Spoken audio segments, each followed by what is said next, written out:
Well, welcome back to a special edition of TV Timeout. We're here today with John Billinis from men's tennis.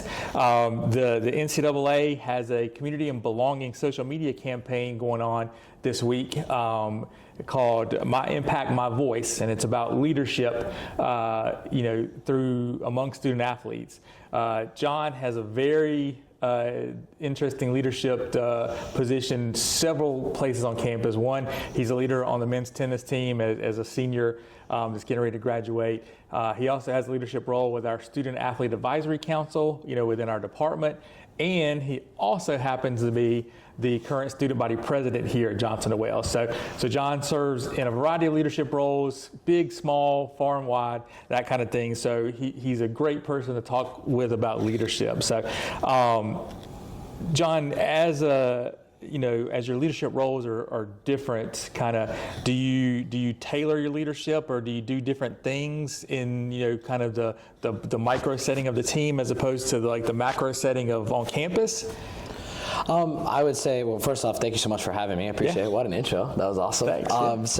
But I think it definitely depends on what setting I'm in. I try to keep the same core values of listening to everybody, making sure that individuality is really important, right? Tailoring to your audience, but also to each individual. So I try to do that. I think it will be on the court, for example, especially being a captain and playing number one singles. A lot of people look at you on the court. They look up to you. If they're down in their match, they'll look over because the courts are right beside each other. So I'm there, I'm usually more loud and hype, and everybody that knows me, that's pretty tailored to my personality. I will say in certain settings I have to be a little bit more professional, articulate things, also do more with conflict management, right? So for student government, if we're passing something with a budget, there might be some conflicts, or how do we resolve it? How do we come from a compromise?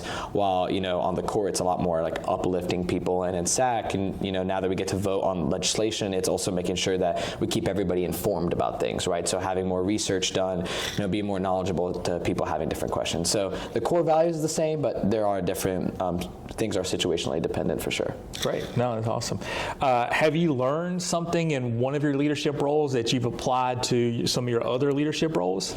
Yeah, definitely. I would say on the court, no matter how your match is going, making sure that you're uplifting everyone else, especially, playing at one or playing some of these teams, especially if they're nationally ranked, they're going to be tougher. You're going into different crowds, right? So especially if it's their senior day and people are really loud. So, but making sure that, it's not just yourself, there's other people along with it. And so making sure that no matter what you're going through in your personal life or in your day or how your match is going, maybe you're super frustrated. It can be pretty mentally taxing being on the court, that making sure that you're still showing up for everybody else. And I learned that on the court, that now I put it into the SAC or in student government. I realized that, I might be having a rough day, or things might not be going as well, or maybe we don't have all the supplies, but I need to show up for everyone else, and making sure that I put that aside and focus on what's the task at hand. Nice. Have you always been a leader? Has it always kind of come naturally to you? I would say certain things have come naturally, others have, not so much. I would say one thing that's come naturally is I've always been pretty outspoken and loud, and making sure that have that team first mentality. So that aspect of being a leader.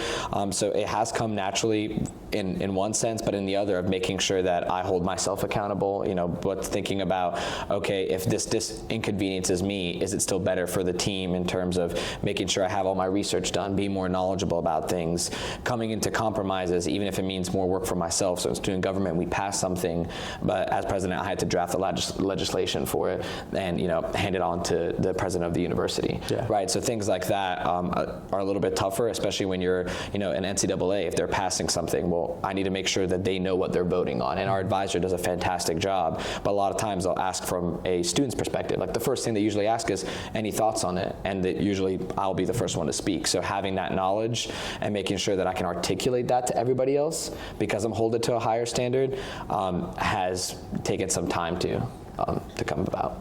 Awesome. And have you, obviously your leadership has been, positive on our campus through all the different avenues that you do it. What is for you, what's been the most significant impact that you've seen your leadership make? It's a good question. I would say when it comes to tennis and on the court, I think it's, helping people develop and helping them go through, different trials and different I would say, like challenges that they face, right? So talking with the freshmen about, hey, you're in a slump, how do we get out of it, right? You know, going from a team that we're probably not going to win to pulling off that upset, and then that freshman pulls off the upset at 5, and he comes after me, he's like, thank you for helping me out. Or they're in the tie break, so I'm giving them encouragement, telling them what to do, helping them at practice, and I mean, sometimes that's as simple as, you know, giving them a ride to and from practice and getting to know them in a personal setting. And I think that's made a big impact on the court, and taking that from learning from individuals and learning from different people and making sure you tailor it to them. I've seen it in our student government. We had an event in October called Trunk or Treat, where we partnered with a church across the street, and we had over 400 students show up to that event, and even more from the community. And so it just shows that, well, what did people want to see on campus? You know, what were the big issues? And then once we addressed those, more people came. So really getting it to the individual person and saying, hey, yeah, you have this position, but you have to get to know the people in your audience. And I think that's really big. And so from the court, whether it's in SAC or SGA, putting those things, like our SAC sponsored events that we have on campus, more people wanted people to show up to sports, but they have an issue with transportation, or they didn't know about certain things. Well, we made those available, had people come out, and it's been successful so far. Awesome, cool. So, you know, you are getting ready to graduate. Like, what's next for you as you head out into the real world?